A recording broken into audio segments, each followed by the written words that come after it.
Welcome to Storytime Haven. In this captivating collection, Charles Dickens weaves tales of mystery and intrigue that will keep you on the edge of your seat. Hunted Down showcases the author's unparalleled ability to create vivid characters and suspenseful plots. Each story immerses you in a world where the line between right and wrong is blurred, and the truth is often elusive. Prepare to follow the detective's journey as they unravel complex cases and confront the darker sides of human nature. Join us as we explore these timeless tales that continue to resonate with readers today. Chapter 1. Most of us see some romances in life. In my capacity as chief manager of a life assurance office, I think I have within the last 30 years seen more romances than the generality of men. However unpromising the opportunity may at first sight seem, as I have retired and live at my ease, I possess the means that I used to want, of considering what I have seen at leisure. My experiences have a more remarkable aspect, so reviewed, than they had when they were in progress. I have come home from the play now, and can recall the scenes of the drama upon which the curtain has fallen, free from the glare, bewilderment and bustle of the theatre. Let me recall one of these romances of the real world. There is nothing truer than physiognomy, taken in connection with manner. The art of reading that book of which eternal wisdom obliges every human creature to present his or her own page with the individual character written on it is a difficult one, perhaps, and is little studied. It may require some natural aptitude, and it must require, for everything does, some patience and some pains. That these are not usually given to it, that numbers of people accept a few stock commonplace expressions of the face as the whole list of characteristics, and neither seek nor know the refinements that are truest.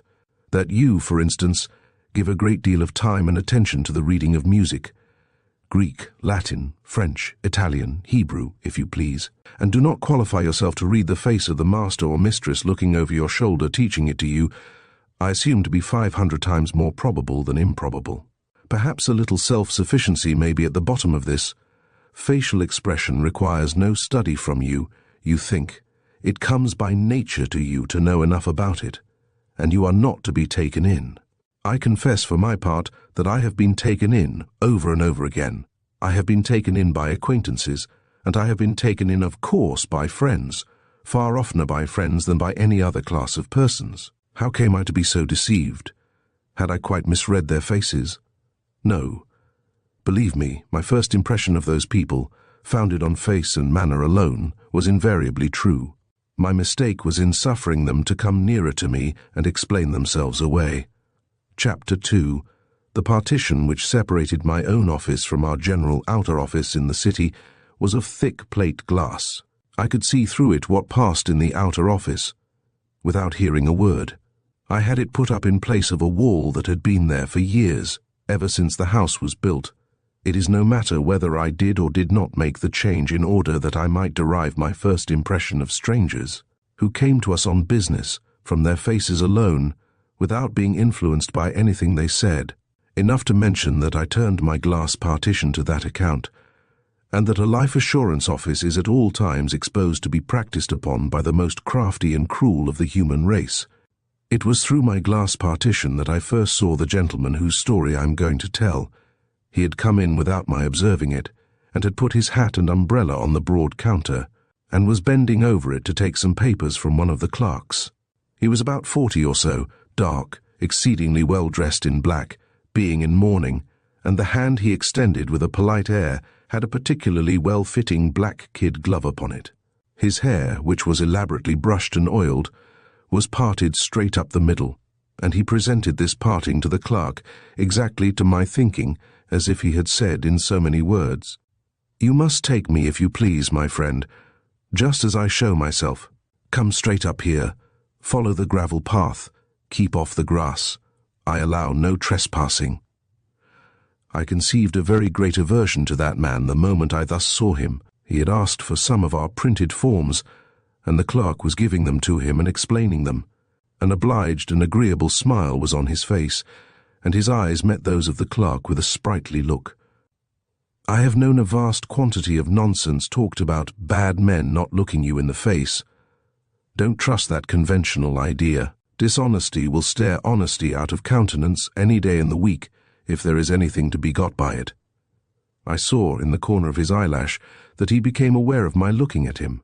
Immediately he turned the parting in his hair toward the glass partition, as if he said to me with a sweet smile, "Straight up here, if you please. Off the grass." In a few moments he had put on his hat and taken up his umbrella and was gone. I beckoned the clerk into my room and asked, "Who was that?" He had the gentleman's card in his hand. "Mr. Julius Slinkton, Middle Temple." "A barrister, Mr. Adams?" "I think not, sir." "I should have thought him a clergyman, but for his having no reverend here," said I. "Probably from his appearance," Mr. Adams replied. "He is reading for orders. I should mention that he wore a dainty white cravat and dainty linen altogether. What did he want, Mr. Adams?" "Merely a form of proposal, sir, and form of reference." "Recommended here?" "Did he say?" "Yes, he said he was recommended here by a friend of yours. He noticed you, but said that as he had not the pleasure of your personal acquaintance, he would not trouble you." "Did he know my name?" "Oh, yes, sir. He said, 'There is Mr. Sampson, I see, a well-spoken gentleman, apparently.'" "Remarkably so, sir." "Insinuating manners, apparently." "Very much so indeed, sir." "Ha," said I want nothing at present, Mr. Adams." Within a fortnight of that day I went to dine with a friend of mine, a merchant, a man of taste, who buys pictures and books, and the first man I saw among the company was Mr. Julius Slinkton. There he was, standing before the fire, with good large eyes and an open expression of face, but still, I thought, requiring everybody to come at him by the prepared way he offered, and by no other. I noticed him ask my friend to introduce him to Mr. Sampson, and my friend did so. Mr. Slinkton was very happy to see me. Not too happy. There was no overdoing of the matter. Happy in a thoroughly well-bred, perfectly unmeaning way. "I thought you had met," our host observed. "No," said Mr. Slinkton. "I did look in at Mr. Sampson's office on your recommendation, but I really did not feel justified in troubling Mr. Sampson himself, on a point in the everyday routine of an ordinary clerk. I said I should have been glad to show him any attention on our friend's introduction. "I am sure of that," said he, "and am much obliged. At another time, perhaps, I may be less delicate. Only, however, if I have real business, for I know, Mr. Sampson, how precious business time is, and what a vast number of impertinent people there are in the world." I acknowledged his consideration with a slight bow. "You were thinking," said I, "of effecting a policy on your life." "Oh dear, no. I am afraid I am not so prudent as you pay me the compliment of supposing me to be, Mr. Sampson. I merely inquired for a friend. But you know what friends are in such matters. Nothing may ever come of it. I have the greatest reluctance to trouble men of business with inquiries for friends, knowing the probabilities to be 1,000 to 1 that the friends will never follow them up. People are so fickle, so selfish, so inconsiderate. Don't you in your business find them so every day, Mr. Sampson?"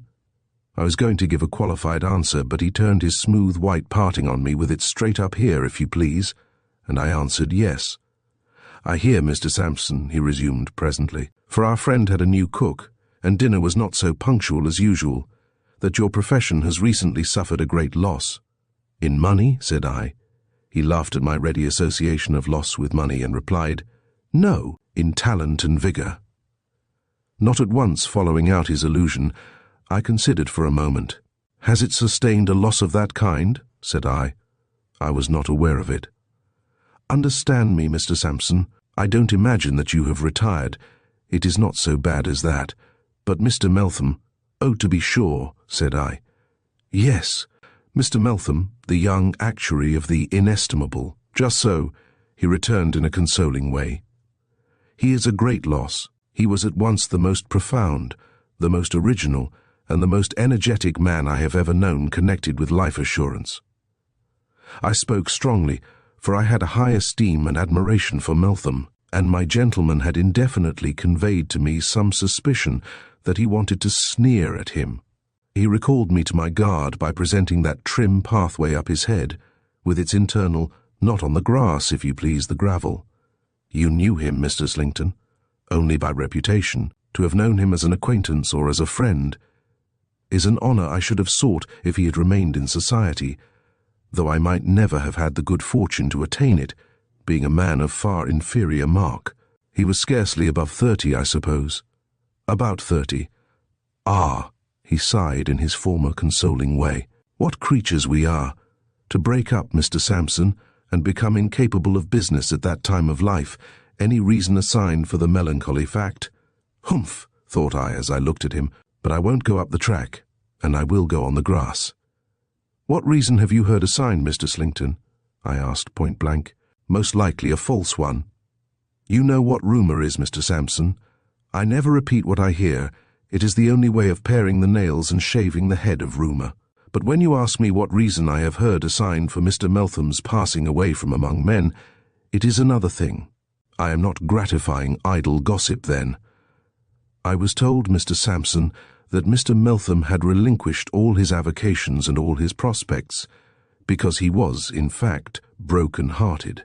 A disappointed attachment, I heard, though it hardly seems probable in the case of a man so distinguished and so attractive. Attractions and distinctions are no armour against death, said I. Oh, she died? Pray pardon me. I did not hear that. That indeed makes it very, very sad. Poor Mr. Meltham. She died. Ah, dear me! Lamentable, lamentable! I still thought his pity was not quite genuine, and I still suspected an unaccountable sneer under all this, until he said as we were parted, like the other knots of talkers, by the announcement of dinner, Mr. Sampson, you are surprised to see me so moved on behalf of a man whom I have never known. I am not so disinterested as you may suppose. I have suffered, and recently too, from death myself. I have lost one of 2 charming nieces, who were my constant companions. She died young, barely 23, and even her remaining sister is far from strong. The world is a grave. He said this with deep feeling, and I felt reproached for the coldness of my manner. Coldness and distrust had been engendered in me. I knew by my bad experiences they were not natural to me, and I often thought how much I had lost in life, losing trustfulness, and how little I had gained, gaining hard caution. This state of mind being habitual to me, I troubled myself more about this conversation than I might have troubled myself about a greater matter. I listened to his talk at dinner, and observed how readily other men responded to it, and with what a graceful instinct he adapted his subjects to the knowledge and habits of those he talked with, as in talking with me, he had easily started the subject I might be supposed to understand best, and to be the most interested in, so, in talking with others, he guided himself by the same rule. The company was of a varied character, but he was not at fault that I could discover with any member of it.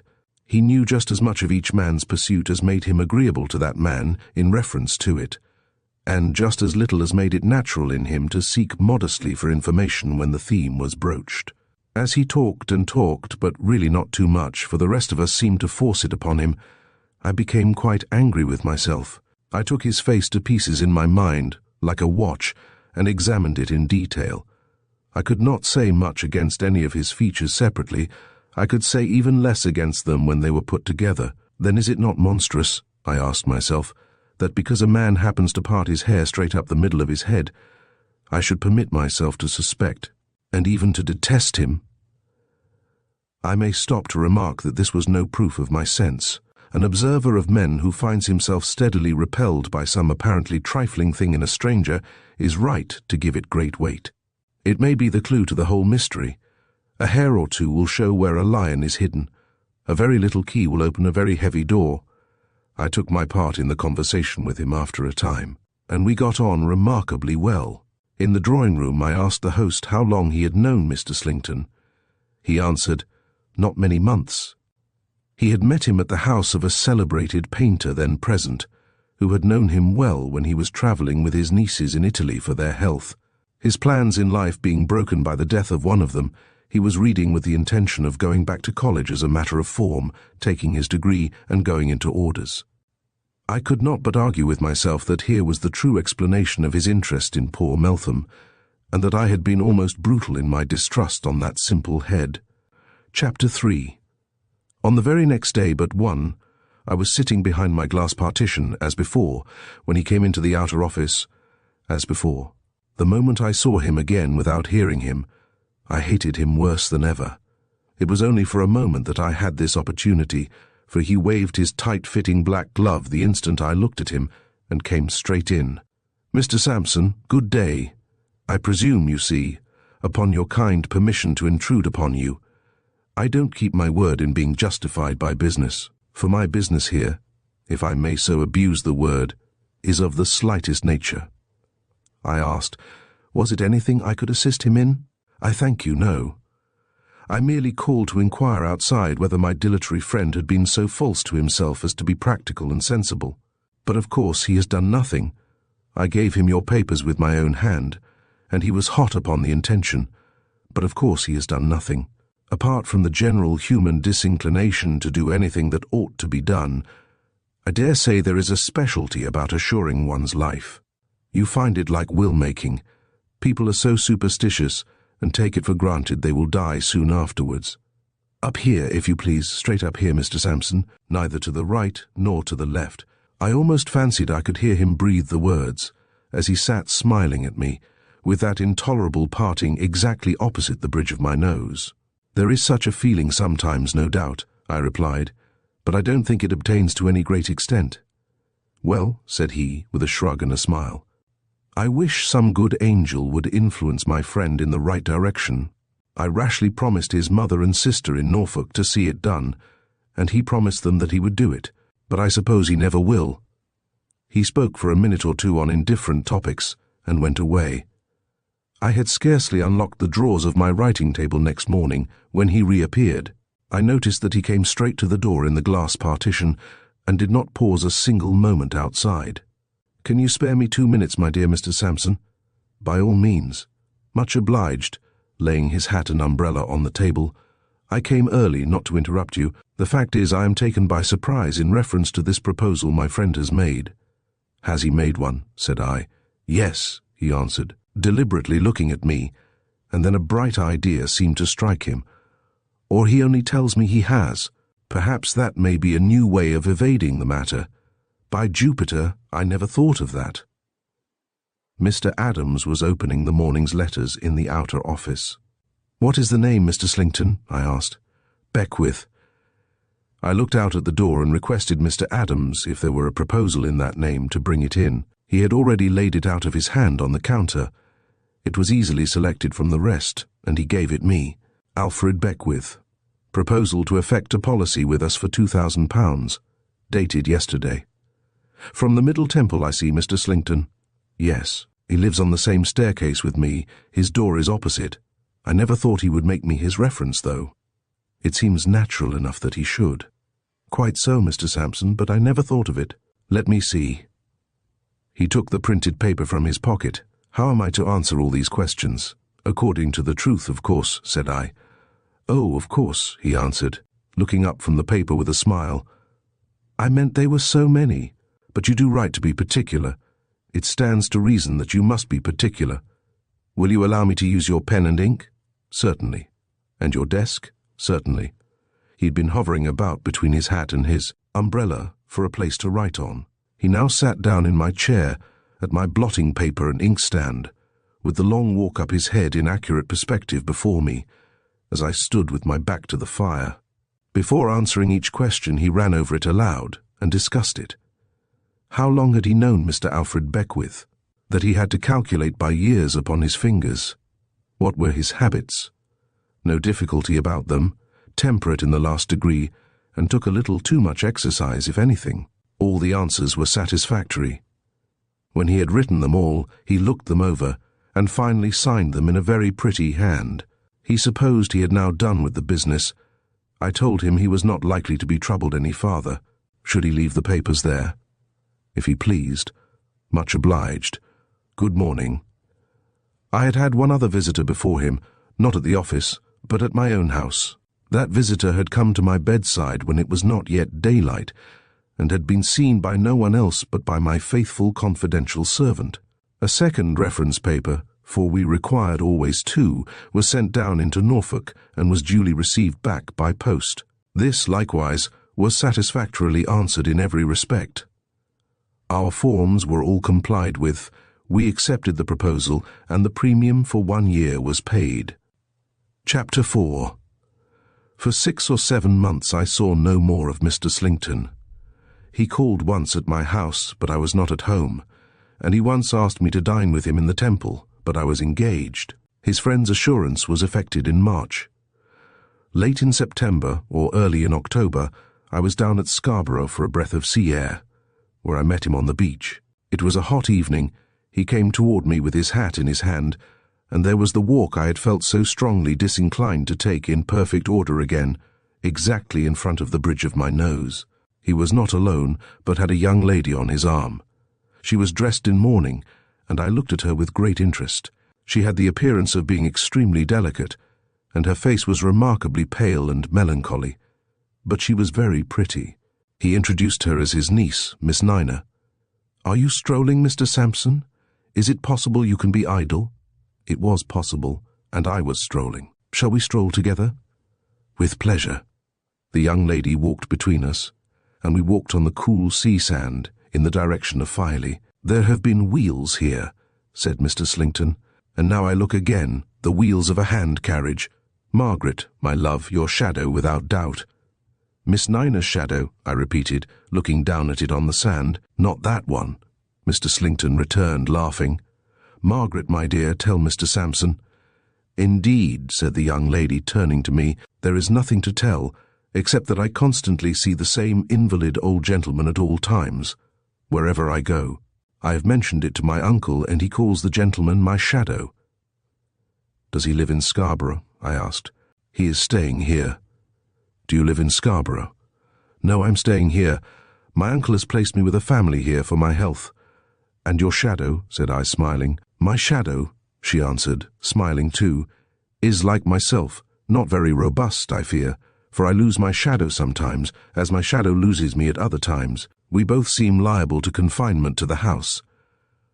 I have not seen my shadow for days and days, but it does oddly happen, occasionally, that wherever I go, for many days together this gentleman goes. We have come together in the most unfrequented nooks on this shore."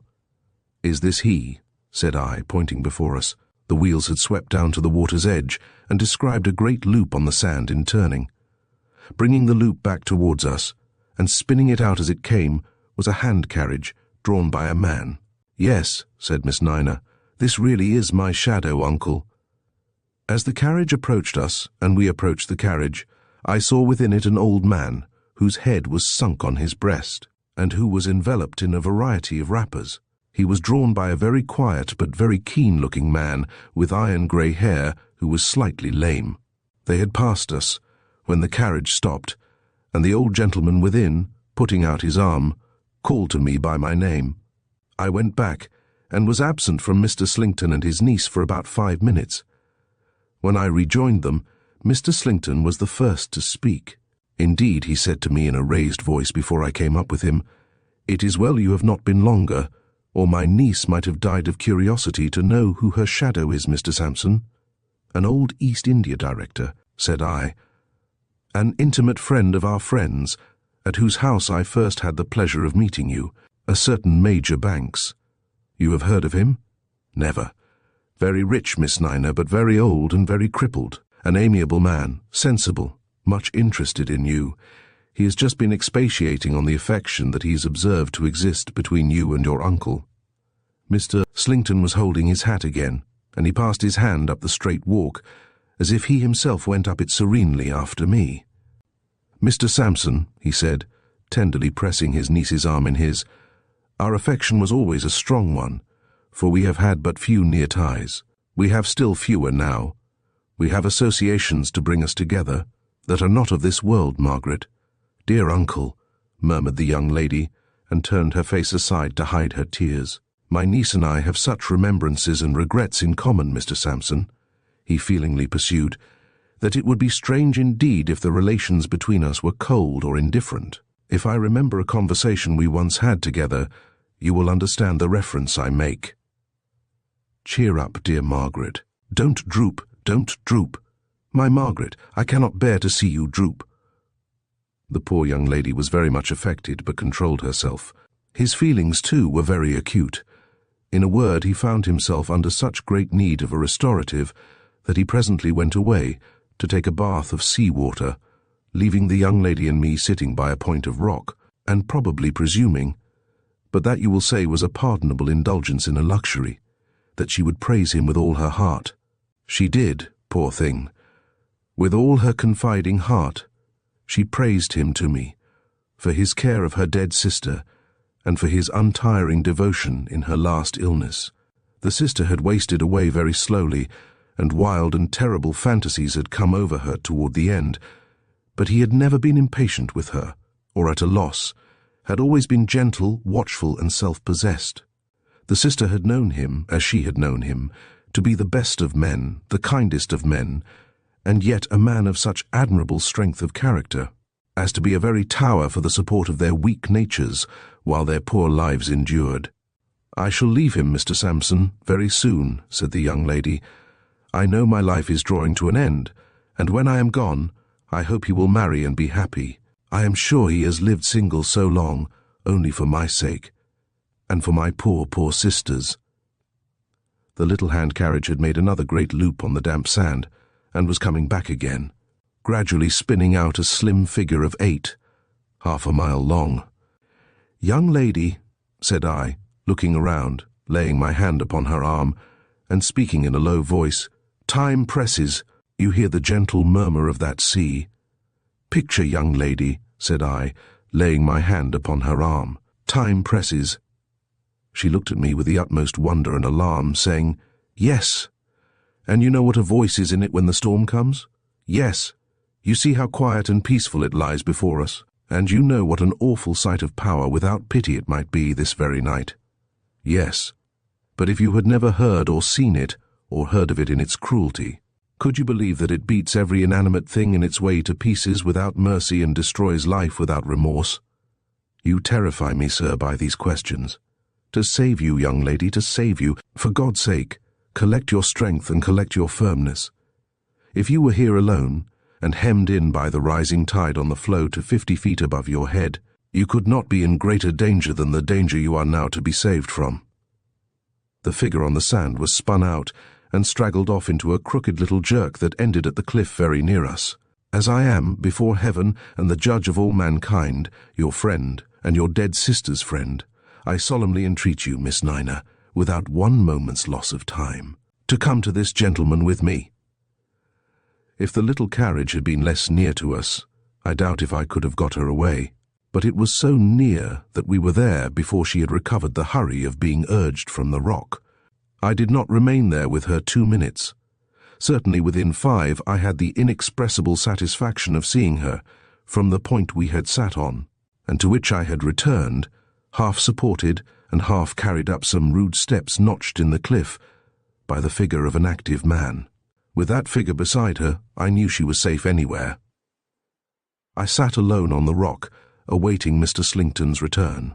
The twilight was deepening and the shadows were heavy when he came round the point, with his hat hanging at his buttonhole, smoothing his wet hair with one of his hands, and picking out the old path with the other and a pocket-comb. "My niece not here, Mr. Sampson," he said, looking about. "Miss Nina seemed to feel a chill in the air after the sun was down and has gone home." He looked surprised, as though she were not accustomed to do anything without him, even to originate so slight a proceeding. "I persuaded Miss Nina," I explained.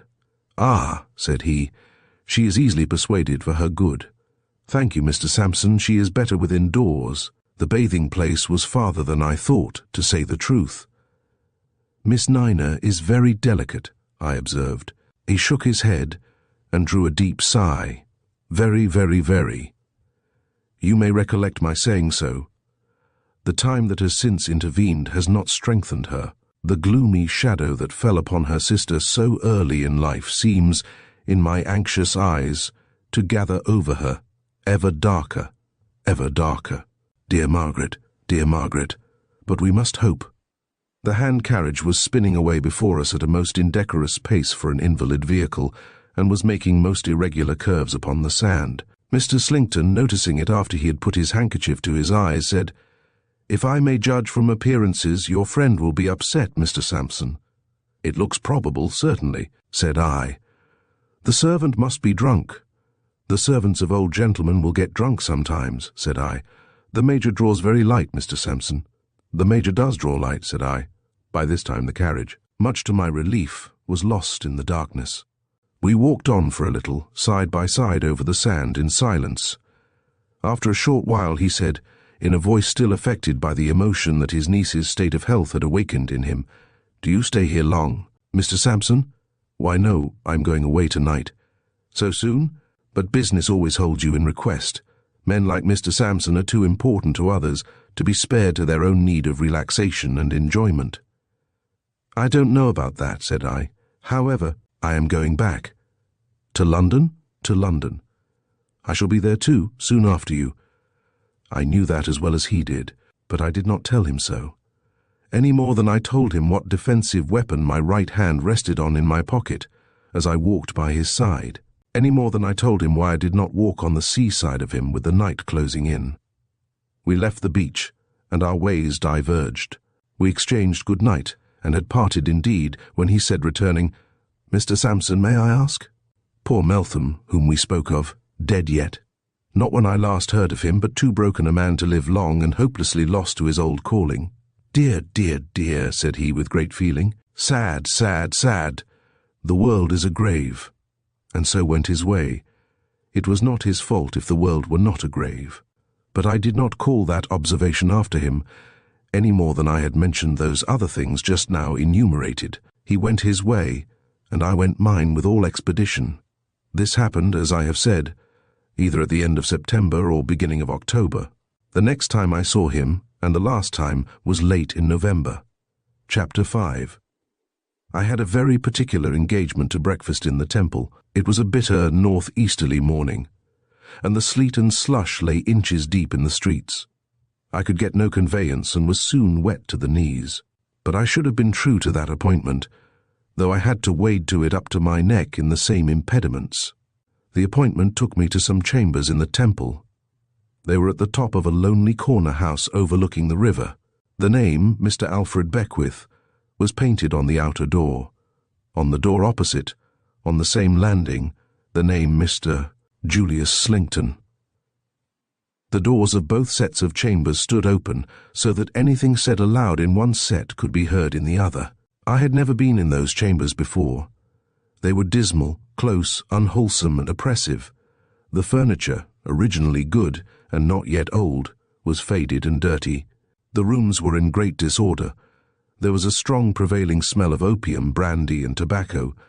The grate and fire irons were splashed all over with unsightly blotches of rust, and on a sofa by the fire, in the room where breakfast had been prepared, lay the host, Mr. Beckwith, a man with all the appearances of the worst kind of drunkard, very far advanced upon his shameful way to death.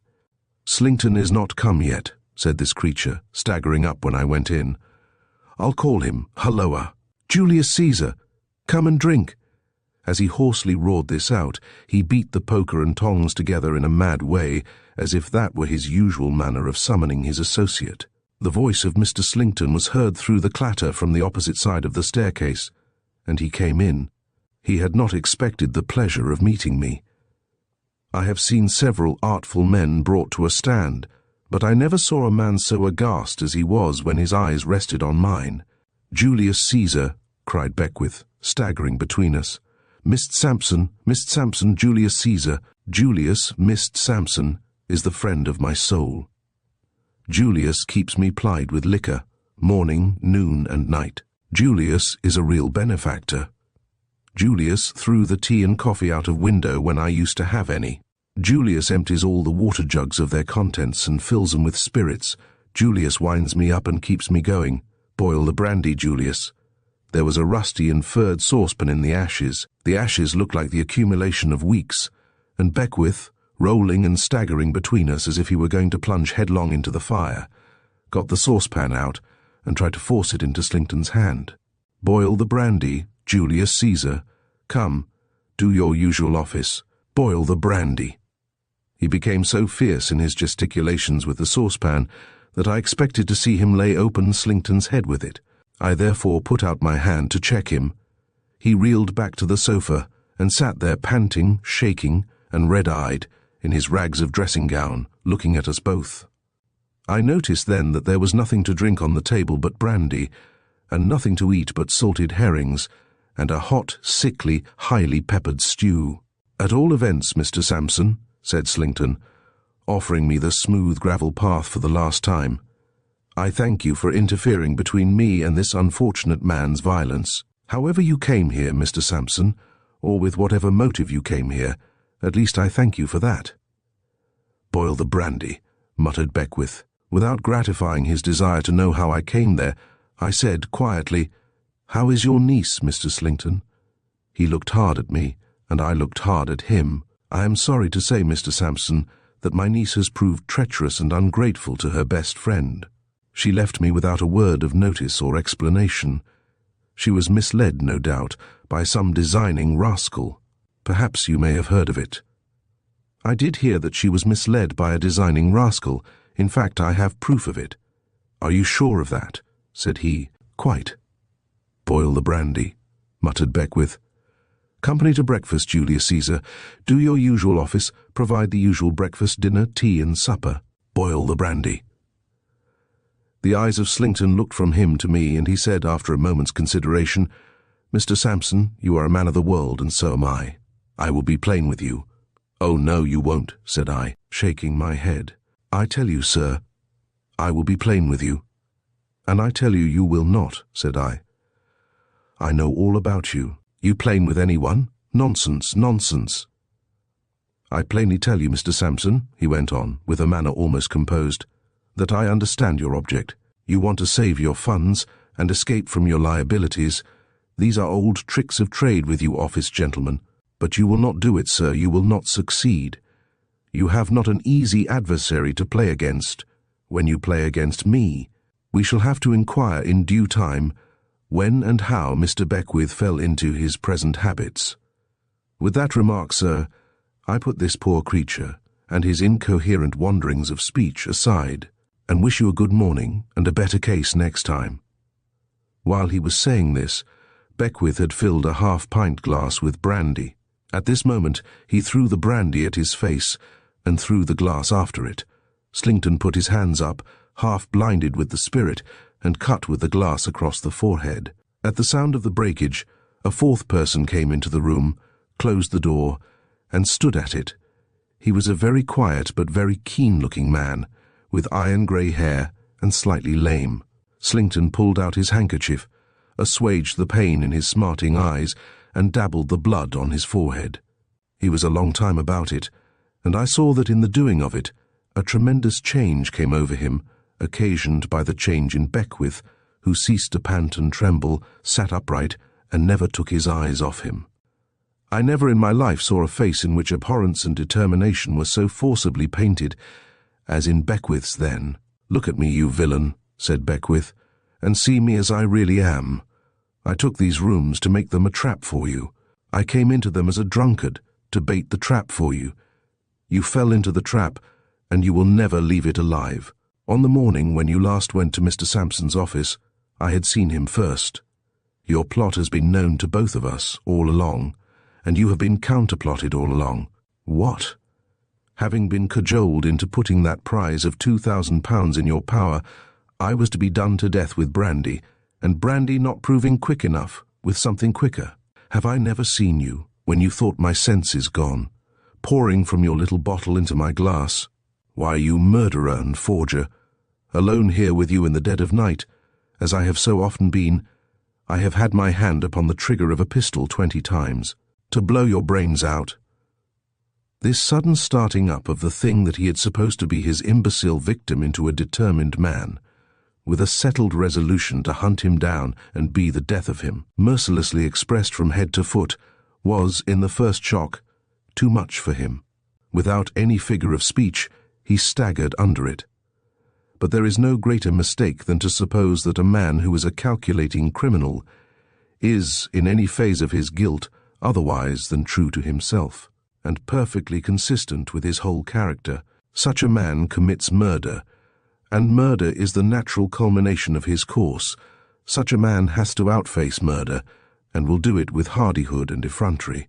It is a sort of fashion to express surprise that any notorious criminal having such crime upon his conscience, can so brave it out? Do you think that if he had it on his conscience at all, or had a conscience to have it upon, he would ever have committed the crime? Perfectly consistent with himself, as I believe all such monsters to be, this Slinkton recovered himself, and showed a defiance that was sufficiently cold and quiet. He was white, he was haggard, he was changed, but only as a sharper who had played for a great stake, and had been outwitted and had lost the game. "Listen to me, you villain," said Beckwith, "and let every word you hear me say be a stab in your wicked heart. When I took these rooms, to throw myself in your way, and lead you on to the scheme that I knew my appearance and supposed character and habits would suggest to such a devil, how did I know that? Because you were no stranger to me. I knew you well, and I knew you to be the cruel wretch who, for so much money, had killed one innocent girl while she trusted him implicitly, and who was by inches killing another." Slinkton took out a snuff-box, took a pinch of snuff, and laughed. "But see here," said Beckwith, never looking away, never raising his voice, never relaxing his face, never unclenching his hand. "See what a dull wolf you have been after all, the infatuated drunkard who never drank a 50th part of the liquor you plied him with, but poured it away, here, there, everywhere, almost before your eyes, who bought over the fellow you set to watch him and to ply him, by outbidding you in his bribe, before he had been at his work 3 days, with whom you have observed no caution, yet who was so bent on ridding the earth of you as a wild beast, that he would have defeated you if you had been ever so prudent. That drunkard whom you have, many a time, left on the floor of this room, and who has even let you go out of it, alive and undeceived, when you have turned him over with your foot, has almost as often, on the same night, within an hour, within a few minutes, watched you awake, had his hand at your pillow when you were asleep, turned over your papers, taken samples from your bottles and packets of powder, changed their contents, rifled every secret of your life." He had had another pinch of snuff in his hand, but had gradually let it drop from between his fingers to the floor, where he now smoothed it out with his foot, looking down at it the while. Picture, he had another pinch of snuff in his hand, but gradually let it drop from between his fingers.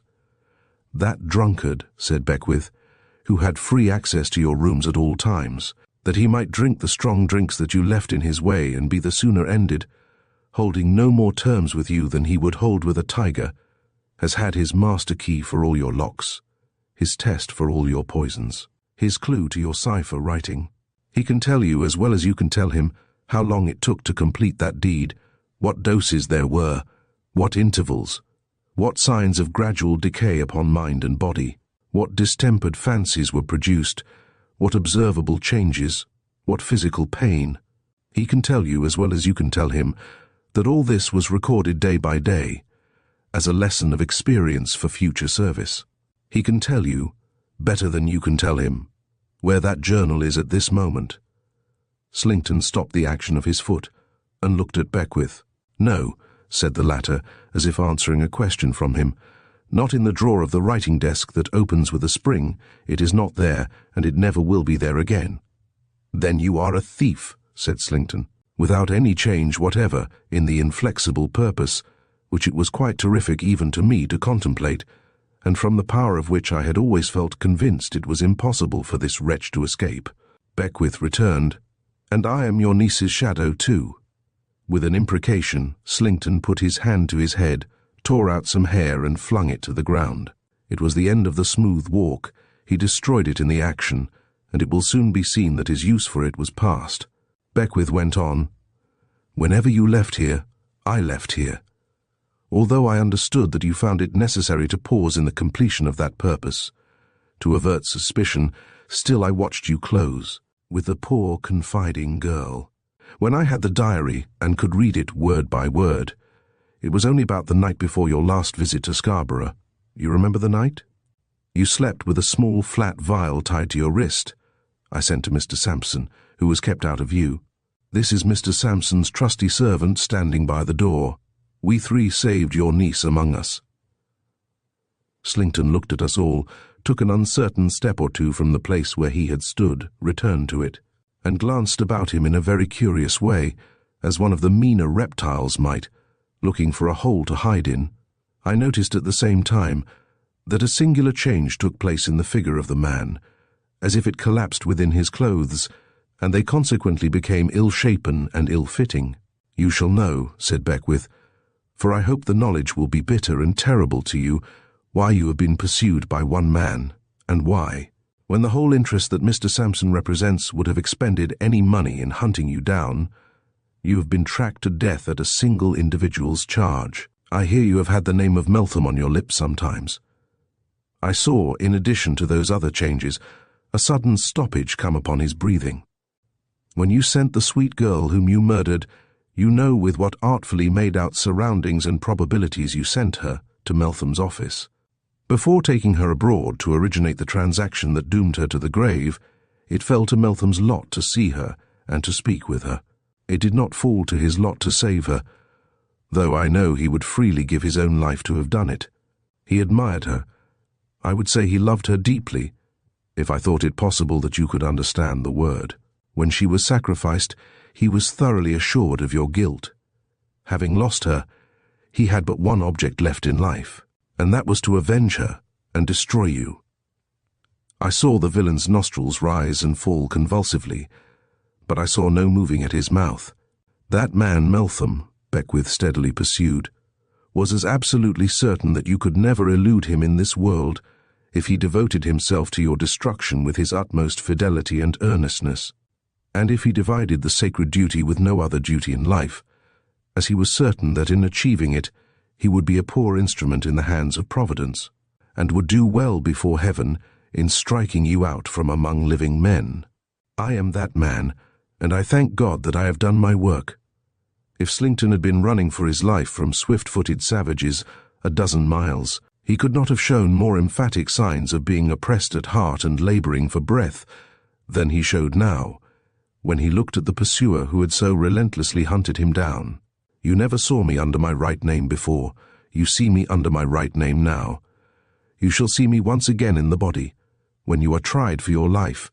You shall see me once again in the spirit, when the cord is round your neck, and the crowd are crying against you." When Meltham had spoken these last words, the miscreant suddenly turned away his face, and seemed to strike his mouth with his open hand.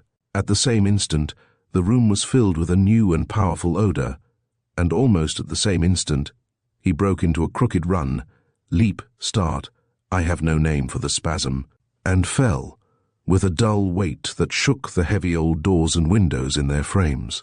That was the fitting end of him.